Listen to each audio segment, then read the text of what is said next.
درس قرآن تفسیر تبیان القرآن سے اعوذ باللہ من الشیطان الرجیم بسم اللہ الرحمن الرحیم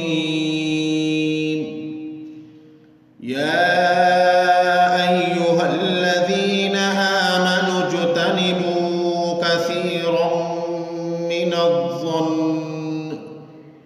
ان بعض الظن اثم ولا تجسسوا ولا يغتب بعضكم بعضا۔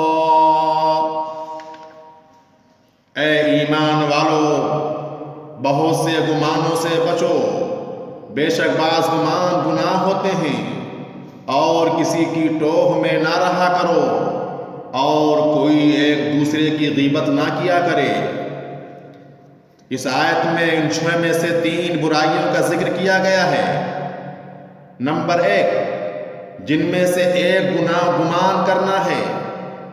آیت میں بہت زیادہ گمانی کرنے سے روکا گیا ہے، کیونکہ بعض گمان گناہ ہوتے ہیں۔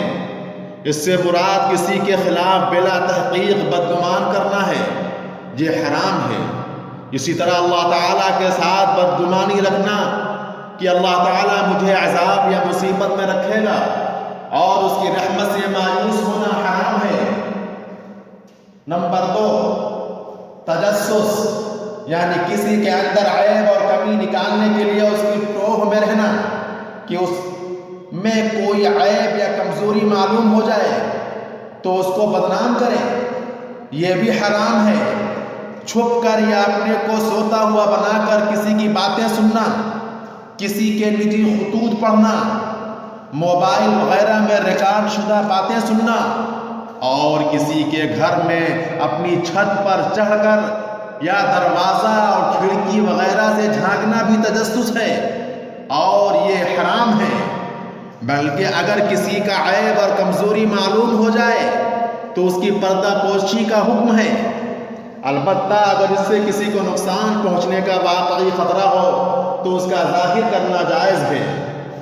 نمبر 3، غیبت، یعنی کسی کے پیٹھ پیچھے اس کے بارے میں ایسی بات کہنا کہ اگر اس کو معلوم ہو جائے تو اس کو برا لگے، اگرچہ وہ بات سچی ہی ہو، اور اگر وہ بات سچی نہ ہو تو پھر وہ بہتان ہے، جو غیبت سے بھی سخت گناہ ہے۔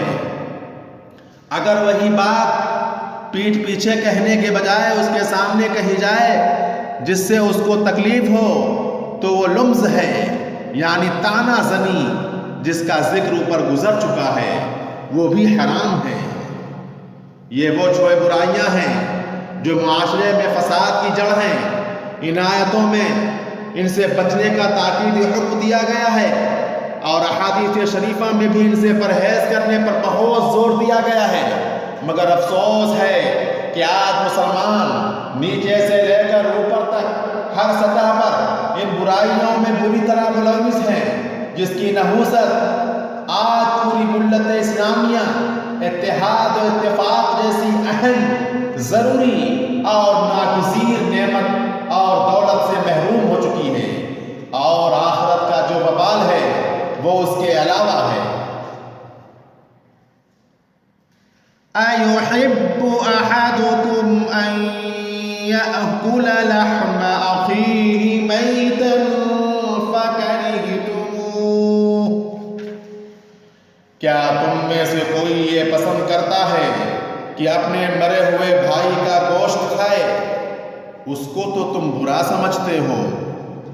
یعنی کسی مسلمان بھائی کی غیبت کرنا اتنا گھناؤنا کام ہے جیسے اپنے مرے ہوئے بھائی کا گوشت نوچ نوچ کر کھانا گھناؤنا کام ہے۔ کیا کوئی شخص اس کو پسند کر سکتا ہے؟ تو سمجھ لو یہ غیبت کرنا بھی ایسا ہی گھناؤنا کام ہے۔ کسی کے پیٹھ پیچھے اس کو برا بھلا کہنا اور اس کی عزت پر حملہ کرنا کوئی بہادری کا کام نہیں ہے، بلکہ اسی طرح کمینگی اور خست اور گھناؤنے پن کا کام ہے، جس طرح کوئی مردار کا گوشت کھائے۔ اور وہ بھی کسی جانور کا نہیں بلکہ انسان کا، اور انسان بھی کوئی غیر نہیں بلکہ خود اپنے بھائی کا۔ وَاتَّقُوا اللَّهَ إِنَّ اللَّهَ تَوَّابٌ رَحِيمٌ، اور اللہ سے ڈرتے رہو، بے شک اللہ بڑا توبہ قبول کرنے والا بہت مہربان ہے۔